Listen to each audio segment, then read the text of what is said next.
Okay, let's unpack this. Have you ever felt that overwhelming urge to just swap the constant hum of the city for something completely different? Something tropical, serene, and utterly captivating? That feeling. Yeah, I think a lot of us know it well. Today, we're diving deep into Phuket, and remember, that's Phuket. Our mission here is to sort of distill the essence of this island, give you a shortcut to understanding its really diverse allure. We're talking vibrant energy, tranquil luxury, the whole package, whether you're dreaming, planning, or just curious. Yeah, and what's fascinating, I think, is how Phuket truly offers that stark contrast. You can literally trade those bustling streets for gentle waves, concrete jungles for lush landscapes. It's about finding a different rhythm, one that's really centered on relaxation and rejuvenation. A different rhythm. I like that. It's more than just a pretty picture. It's a place that can genuinely reset your perspective through this amazing blend of experiences. So this core idea, swapping city chaos for island serenity, that's clearly central to Phuket's draw.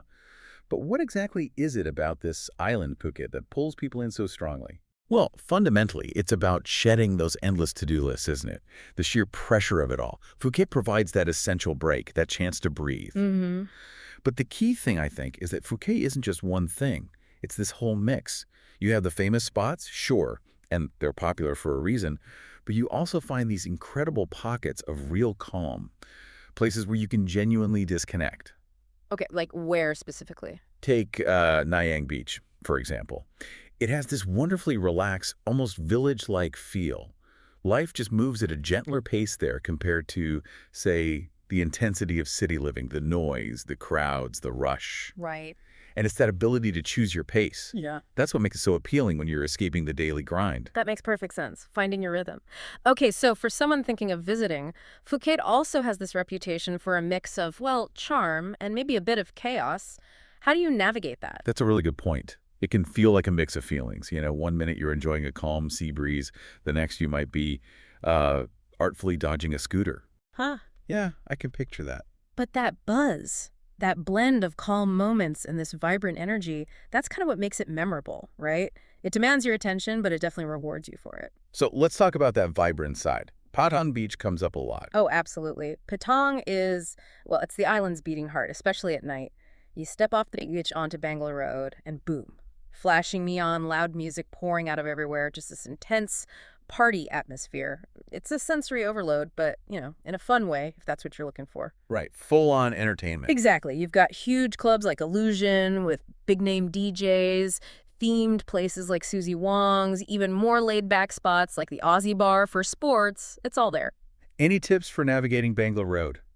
Yeah, a practical one, maybe grab your first drink or two at one of the smaller local bars just off the main drag. The prices inside the big clubs can be noticeably steeper, just something to keep in mind. Good tip. But what if that high energy isn't your scene 24/7? Then you've got plenty of other options. That's the beauty of it. Head over to beaches like Kamala or Katanoi. The vibe there is much more relaxed, more family-friendly too. Okay. You can find these beautiful spots for a quiet meal right by the sea. Like the boathouse in Kata has got this stunning beachfront setting, perfect for a romantic dinner. They often have a captivating fire show, and the sunset views.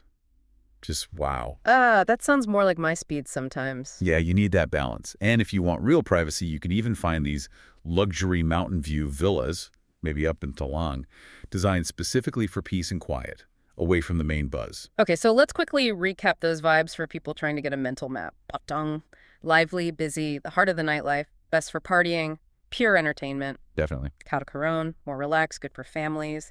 Your classic beach time, maybe some water sports. Yep, that fits. Kamala, quieter, scenic, great sunsets. Ideal for relaxation, maybe those romantic dinners you mentioned. And then old Phuket town, completely different feel. Cultural, historic, charming. Best for exploring local life, architecture. You got it. A really good summary. Okay, switching gears slightly. Let's talk food. Phuket's food scene sounds like a real adventure. What can someone expect? Oh, it absolutely is an adventure. From street food stalls to really fancy restaurants. The key thing is authenticity. Near Patong, even with all the buzz, you can find incredible, authentic Thai flavors.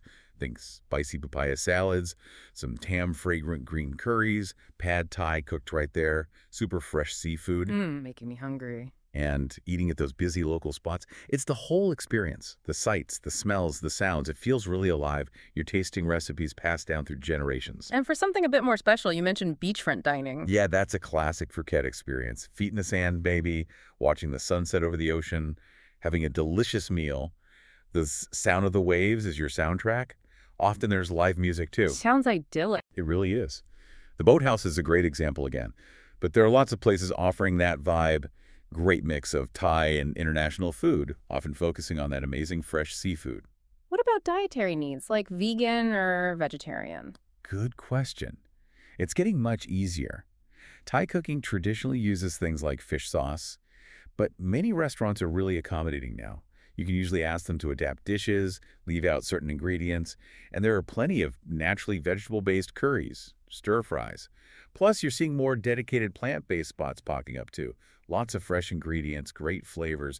Every meal feels like an event. That's great to know. Okay, so beyond the beaches and the amazing food, what about diving deeper into the island's culture? Right, because there's so much more than just the coastlines if you look for. Yeah. Old Phuket Town is a must, I think. Stepping in there really feels like stepping back in time. That unique Sino-Portuguese architecture, the colorful buildings, the little shop houses, it's incredibly charming. Sounds very photogenic. Oh, definitely. Great for wandering. You find little cafes, tiny shops, art galleries tucked away, a real mix of old and new. And the Big Buddha, that seems like a major landmark. It is. It's perched right on top of the Neckert Hill, so the panoramic views are just stunning. You can see so much of the island. It's also a very significant religious site, so it's important to, dress respectfully. Cover shoulders and knees. It shows respect for the local culture. Good reminder. What else culturally? Markets, temples. Yeah, the local markets are a real sensory overload in a good way. Fresh produce, spices, crafts. The night markets especially are buzzing with energy and amazing food stalls. Temple-wise, Watch Along is the most famous, and it's definitely worth seeing.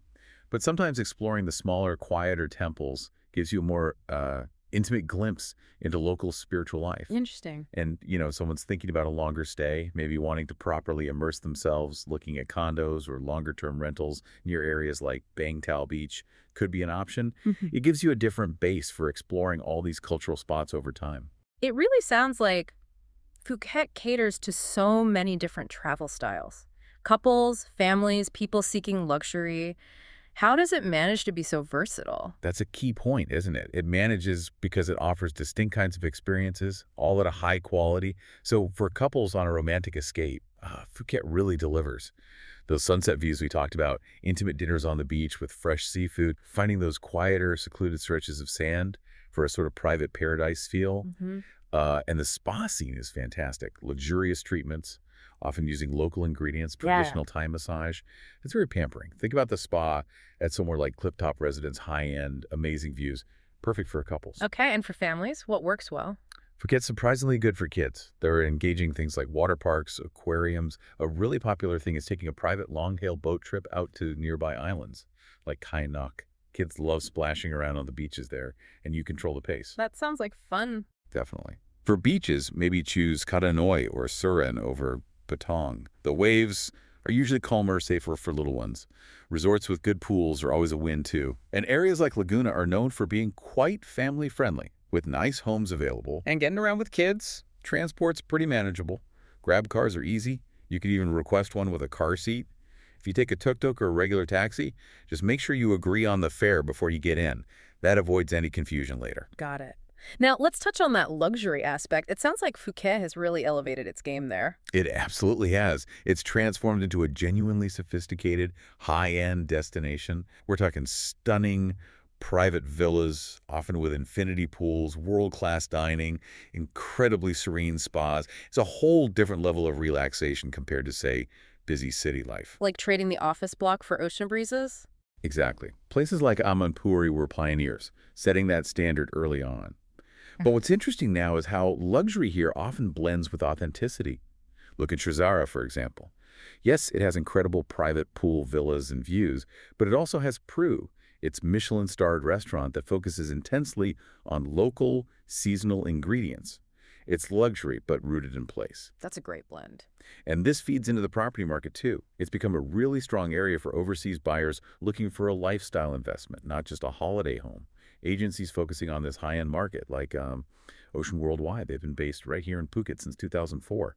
Their director, Sandra O'Neill, she's helped thousands of families and investors find those specific kinds of luxury properties over the years.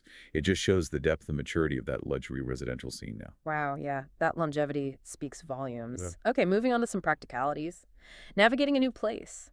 What are the key tips for making a Phuket trip smooth? Right. Practical stuff. Transportation first. Grab the app is usually your best friend.